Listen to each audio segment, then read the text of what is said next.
Hello, welcome. My name is Nathan. I'm hungry again.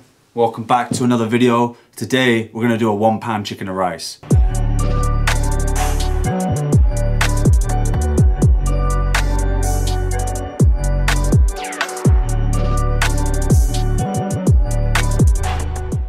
Alright, so to the chicken, we're gonna add 1 tablespoon of low-fat plain yogurt, about 2 tablespoons of a neutral oil, garlic powder, smoked paprika, cumin powder, coriander powder. Oh, and I forgot to mention 1 teaspoon of chili powder as well.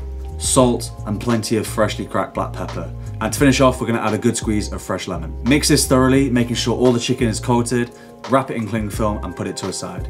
All right, and at the end, it should look like this. You can leave this to marinate for a long time. If you wanna make it in the morning, that's even better. Night before, even better. But in reality, we don't always have time to marinate things. So I'm just gonna let this sit on the side now for around 20 minutes whilst I prepare all my vegetables, wash my rice. Obviously, it will be more ideal to do this the day before. We don't always have that opportunity to, so 15-20 minutes is better than nothing. All right, flavors and veg. You can use whatever veg you really want in this. I like to go for peppers, courgette, and of course, we've got to get some flavors in there. So we're gonna go fresh garlic and a whole fresh chili.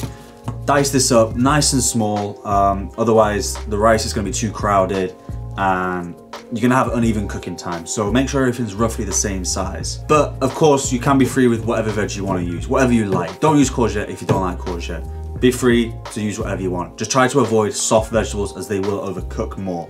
But obviously, a nice base of garlic and chili will be delicious. Now, I've forgotten to buy onions because I'm an idiot. But I've got some shallots, and that just shows that you can improvise if you want. You know, you can use red onions, you can use white onions, you can use shallots. Today I'm gonna use shallots. I would prefer to use a white onion. I don't have it, fuck it, it's not here. Using shallots. So we're gonna double up on the shallots. We're gonna use 2 or 3 because obviously they're a lot smaller. And the shallot, the garlic, and the chili will be the base, and that's gonna carry all the flavor through the dish. That's pretty much it. Get a sharp knife, do it.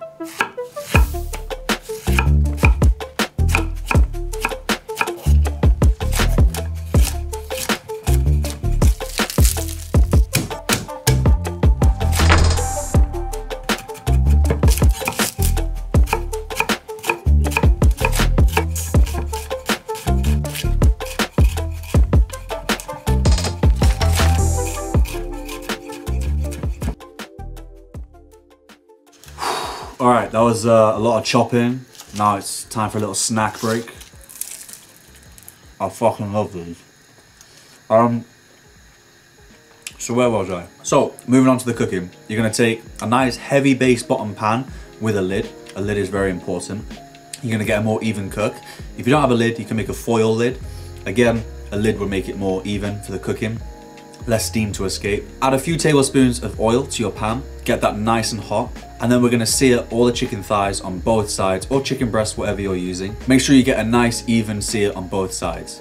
Once you've got the coloration on both sides, we're gonna remove the chicken and add it to a separate plate, ready to return later. Don't worry, the chicken won't be cooked through yet, but it's gonna steam later on in the rice and continue cooking. Once you've taken the chicken out, you're gonna be left with a pan full of flavor. You're gonna add a good knob of butter to this, melt it down, and we're gonna add the shallots or onion, whatever you're using, the chili and the garlic. We're gonna cook this for around 5, 6, 7 minutes, depending on, you know, how big your pan is or how hot it is. You're gonna sweat those aromatics down, ensuring that the butter isn't burning. We want a nice burn rosette, and cook them through. Once you've done that, you're gonna add your peppers and your courgette. You're gonna cook that through for 2 to 3 minutes, making sure it's all covered in the nice spices and flavors. Once you've done that, you're gonna add your very well washed rice. Rice needs to be washed until it runs clear. So I'm using 3 cups of rice a day because I'm serving this for 3 people. Use however much rice you need for you. Wash the rice thoroughly until it runs clear. This should take around 3, 4, maybe 5 times depending how much rice you're using. So once that rice is drained, you're gonna add it to the pan with the other vegetables, and we're gonna cook that rice through for around 2 to 3 minutes, ensuring it's all nicely coated, and we're almost toasting the rice in that remaining butter. This is going to ensure that the rice absorbs as much flavor as possible because you're toasting it in all the flavors that's already in the pan. That's why it's a 1-pan dish. Then you're going to add your stock. I'm using vegetable stock today because I don't have any chicken stock. Add your stock to the rice. Now bring this to a very gentle low simmer. Add your chicken thighs or chicken breast, whatever it is you're cooking, back to the top. add a lid and we're gonna cook this for around 12 to 15 minutes. Okay, so my rice is now cooking. I've got it on the smallest ring, on the lowest heat possible, because the whole pan is very, very hot. So we want a very gentle simmer. We don't want to overcook this rice very quickly. I did check my packet instructions and this one is 10 to 12 minutes. So I've got it on for 10 minutes. And a very important part when you're cooking chicken and rice or any rice really, in a pot, is you want to make sure you allow time for steaming and resting. So I put a 10-minute timer on, and in 10 minutes, I'm going to remove the heat completely. I'm going to move the pan to a ring that hasn't been used. And I'm going to place a tea towel between the lid and the pan and just crack it slightly so it steams. Steaming is very important to get that fluffy rice texture we want. And I'm going to steam it for half the amount of time I cooked it for. So I'm going to steam it for around 5 to 6 minutes. Yeah, I hope you liked this video. Let me know in the comments what you'd like me to make next. And if you're not already subscribed, please do. Drop the video a like. And yeah, I'll see you when the rice is done.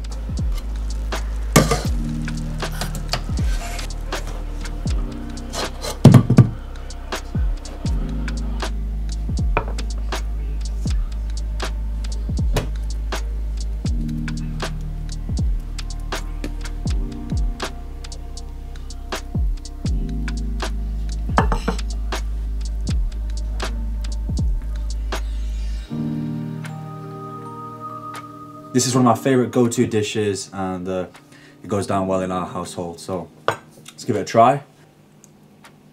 That's like an 8.5 out of 10. If you want it to be a little bit more healthy, don't add as much butter as I did, because the butter is holding all the fat and it's carrying all the flavor throughout the dish. I like to cook with a lot of butter. You don't have to, but it's something that's just ingrained for me from working in a French kitchen. Guys, thank you very much for watching. Comment down below what I should make next. I'll see you later.